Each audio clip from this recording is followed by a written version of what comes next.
oftentimes many of our clients these days are saying, you know what, the market just not giving me the kind of price I want to see.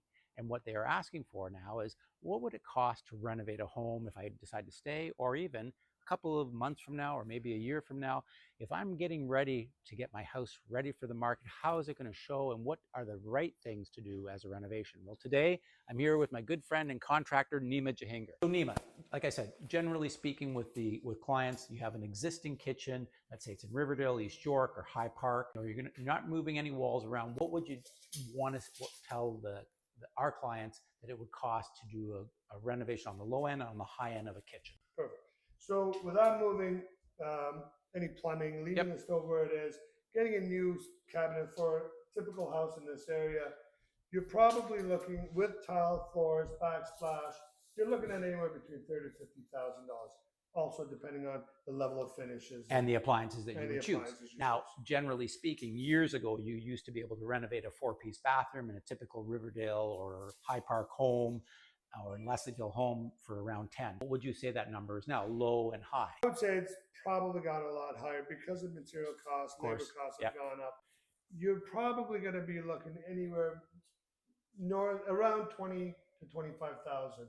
That'll give you a very nice, maybe even a conversion from a tub to a standing shower. You can keep a tub, but it'll be well done. So another aspect of a home that many of my clients look at, especially in the older Toronto neighborhoods, is basements are really low. So could we actually come down and maybe look at this basement? So here we are in the basement of this home in Riverdale. And like I said to you, many of my clients come into these older homes with low ceilings, maybe 6 foot. Can you describe to our clients what you have done with this particular home? In this example, what you would see here is what we call bench footing.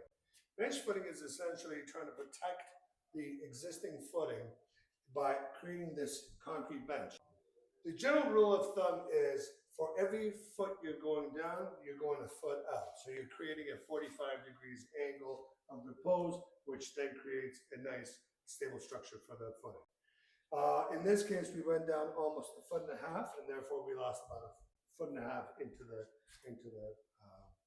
basement. So really, with this particular home, if you kind of look at the space, obviously it's a really wide home, and you've got, although the bench footing goes around the perimeter of the basement, you've got a really nice finished basement space. So again, that's one method. And I've also heard of something called underpinning. So what can you tell us the difference? Especially in cases where you don't have this type of width, you can do underpinning, which we then excavate underneath the footing. We basically excavate under the footing in sections of 1, 2, 3, where we'll do the first section first, then the second, and then the third, to ensure that there's safety and there's no failure on the structure.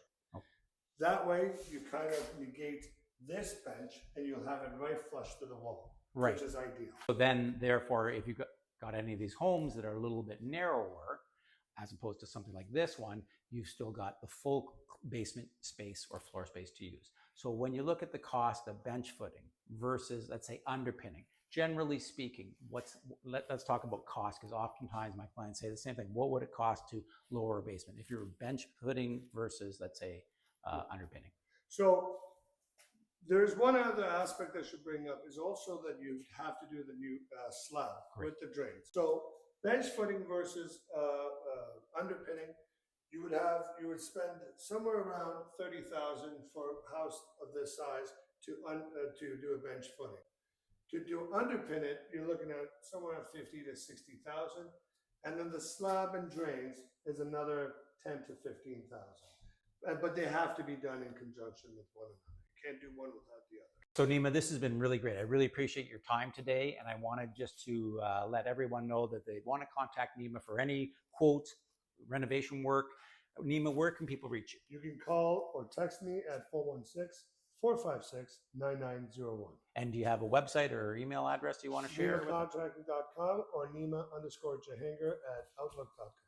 Fantastic. So guys, thanks again for tuning in to our fall update, and please be sure to check out the latest stats from September below, and we'll catch up with you again soon.